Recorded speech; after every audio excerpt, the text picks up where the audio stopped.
first habit, consistent sleep timing. When your sleep timing is inconsistent, your body struggles to predict when it should recover.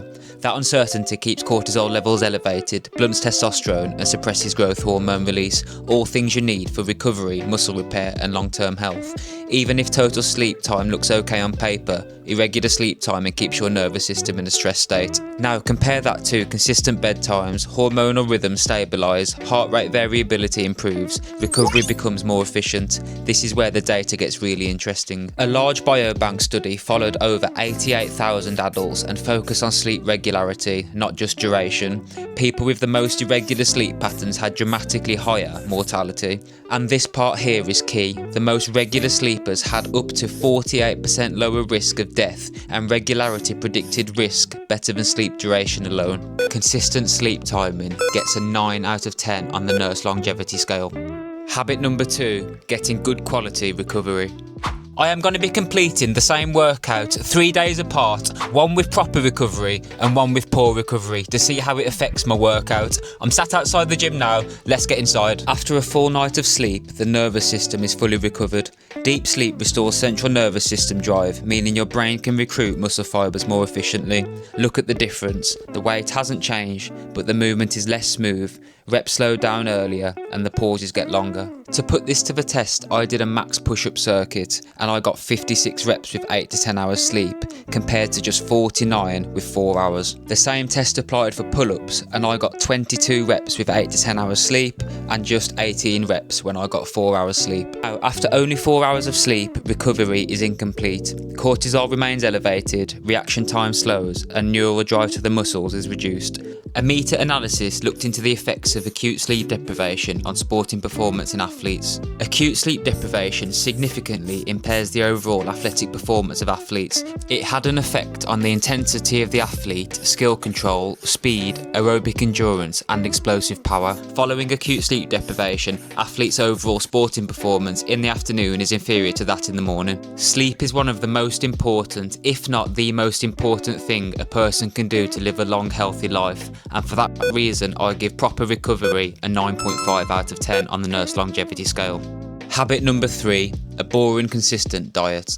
Here's what stable food actually looks like. Consistent food intake does more than just make your calories easier to track. When you eat similar food at similar times, your gut becomes more stable, which is strongly linked to lower systemic inflammation and better metabolic health. Studies show that consistent diets, not novelty, support beneficial gut bacteria, improve insulin sensitivity, and reduces markers linked to chronic disease and early mortality.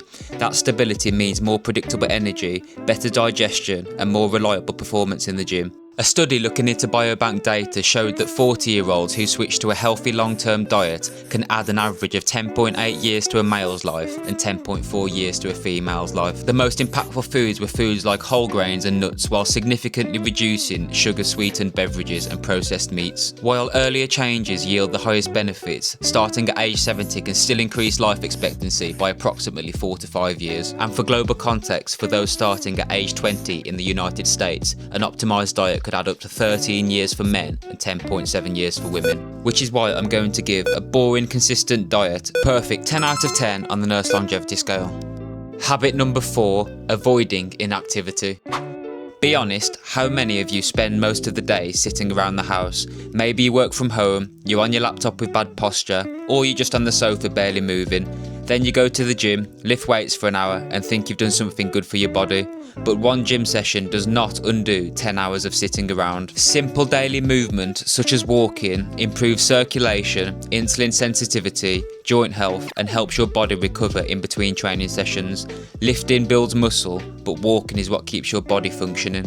Large population studies show that people who accumulate more daily steps have significantly lower all-cause mortality, even if they still go to the gym.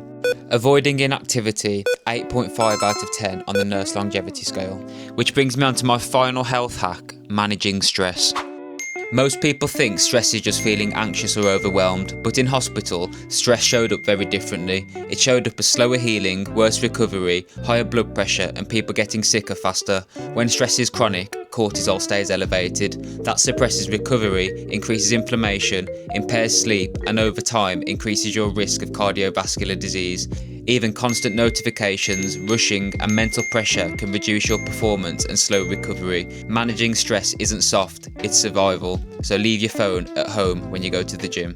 Which is why stress management gets a 9 out of 10 on the nurse longevity scale. Stress directly impairs sleep, recovery, and hormonal imbalance. Cortisol levels become elevated, and this increases your risk of mortality, cardiovascular disease, insulin resistance, and it'll decrease your immune function.